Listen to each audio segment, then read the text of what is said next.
नमस्कार प्रणाम। विजय चौहान के चाहने वाले हो जाए खुश का विजय चौहान का फिर से गाने का पोस्टर आया, जिस गाने का टाइटल है दिलवे बलम के दे दे हनी। कब और किस समय रिलीज किया जाएगा तो बने रहे वीडियो के साथ। आप सबको बता दूं कि नमस्कार है, आप सब देख रहे हैं भोजपुरी प्लेटफॉर्म यूट्यूब चैनल।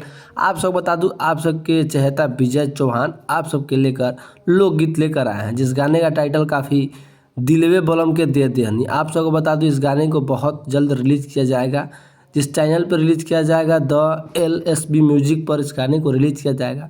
बहुत ही शानदार और पारिवारिक गाना लेकर आ रहे हैं आप सबके विजय चौहान, दिलवे बलम के दे दे हनी। आप सबको बता दूं इस गाने को गाया है विजय चौहान के द्वारा, इस गाने को गाया गया है और काफ़ी समझिए कि अलग अंदाज में विजय चौहान फिर से गाने को लेकर आ रहे हैं। और आप सबको बता दूं इस गाने को लिखे हैं नितेश ठाकुर, इस गाने को लिखे हैं। और गाने म्यूजिक की बात किया जाए तो शंकर सिंह का म्यूजिक संगीत है।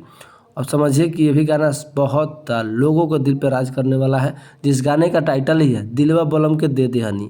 आप सब बता दूं इस गाने में काम किए हैं शिवानी गुप्ता, इस गाने में काम किए और विजय चौहान एक साथ दिखेंगे भाई साहब। दिलवे बलम के दे दे हनी गाने काफ़ी आप सबके समझिए सुनिएगा तो दिल छू जाएगा, वैसा ही गाना है दिलवा बलम के दे दे हनी। इस गाने को आप सबके बीच में द LSB म्यूजिक पर इस गाने को रिलीज किया जाएगा, यानी कल आप सबके बीच में 6:30 पे गाने को रिलीज किया जाएगा।